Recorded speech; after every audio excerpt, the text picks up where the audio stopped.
Okay, welcome back. Hopefully you were okay on page 3 with the interior angle problems. We will be doing some more of those in the next couple of days. So don't think that those are the only ones we're going to do. We're going to have some more practice. We've got some more practice actually in the packet. If you look ahead in the packet, let me just scroll forward. And if you're really excited about it, you can definitely go forward. We have some mixed practice stuff in here, and that's going to be, I mean, we will do this as a class, but just so you know it's there. That's page 7 and page 8. We're going to be working through those. And then page 9. There are both kinds. And so we're going to be here for a few days, guys, because I feel like this is important. And we will have some practice in Alex. That's coming down the pike as well. But we're not there yet. So I don't want you to freak out and think, okay, this is as much time as we're going to spend on it, because we're definitely going to hit this again. Okay. I'm just trying to give you the instruction piece, and then we'll do the practice piece.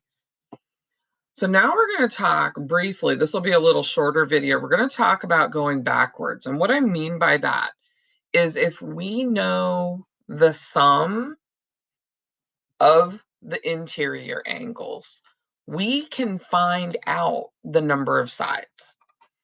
So we know the sum of the interior angles. See, before we didn't. We knew the number of sides, but we didn't know the number of angles, the sum. And we calculated it. Remember, when we knew n, we could do n minus 2 times 180, and we could calculate that sum. But what if we had the sum and we wanted to know n? So let's say here we have a polygon right here, 7,020 degrees. That's pretty big. But we know that that is equal to n minus 2 times 180. Now, algebraically, we could solve this equation for n. But I think we know of a very handy tool that will solve that for us. So let's go over here to the Desmos calculator real quick, clear up my stuff, and I'm going to show you how to type this in. So this is your sum. It's going to be equal to n minus 2 times 180.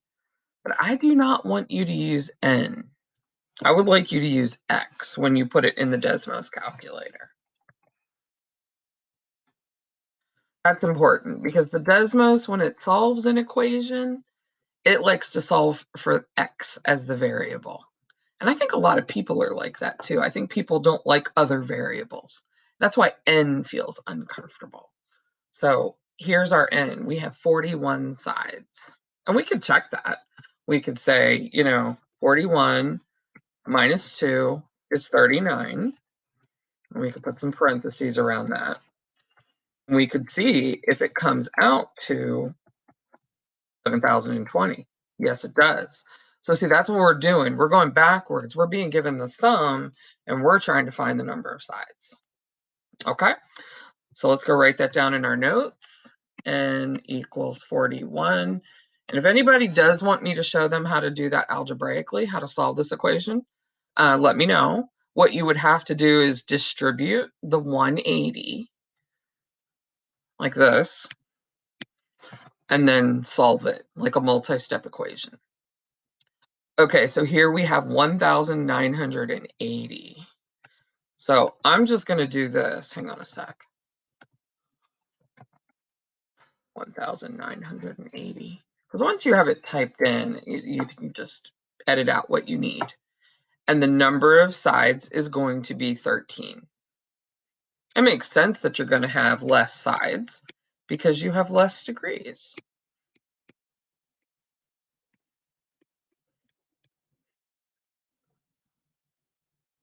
Oh, I got 13. Okay. All right, let's do one more. So that's definitely, it's going to be bigger than 13, but because 6,000 is smaller than 7,000, I bet it's going to be in the 30s somewhere. That's just my prediction. Miss Lucas is making a prediction.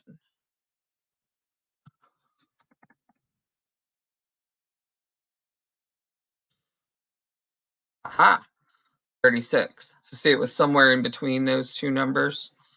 So we have 36 sides. Now, trust me, I don't want to draw any of those shapes.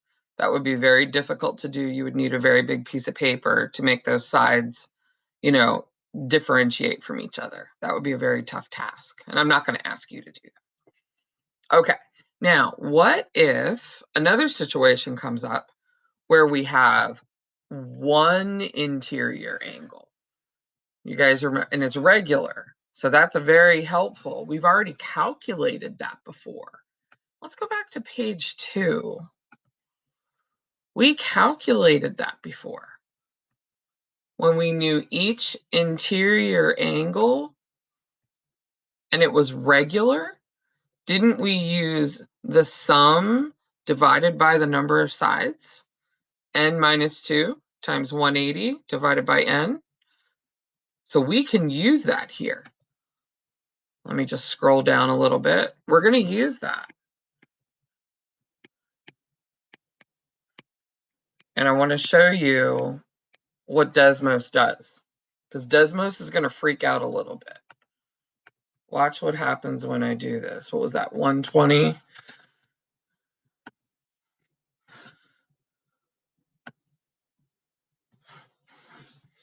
See if I can get a fraction bar on here.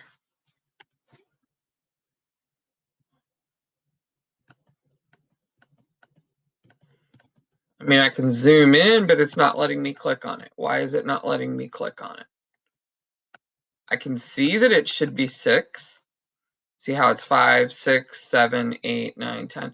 But why is it not letting me click on it? There's a problem, not a problem really, but there's a thing that happens with calculators. Calculators do not like having the variable on the bottom.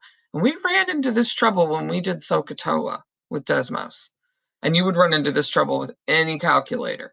They do not like having the variable on the bottom because there is that remote chance that the variable could be 0. So here in this particular problem, I think we can see from the graph that x is 6. So if that's good enough for you, that is fine. We can go write that down. Okay, n is 6. We have 6 sides. But if you were to get a decimal or something weird and you couldn't tell, that's when you would need to come back to this formula and you would need to cross multiply. Okay, so let's try another one and see if we can get the right answer. Let's just change this to a 144. Yeah, we're going to get a great answer here. So I don't think that it's a big deal for us with these particular types of problems. Remember with SOHCAHTOA, we had to cross multiply and then put that into Desmos. But I think with these, the majority of the time, we're going to be able to manage it just fine by looking at the graph, even if we can't click on it. But if it makes you uncomfortable, you are welcome to cross multiply and do that. Okay, so I'm going to stop this video here because that's the end of the interior angle part. And then when we come back, it'll either be tomorrow or it'll be in just a couple minutes, depending on how far, where we are in the amount of time that we have. We will be starting exterior angles. And I want to remind you that an exterior angle is outside the shape. Exterior means outside. So that'll be the part we're doing next. Thank you so much.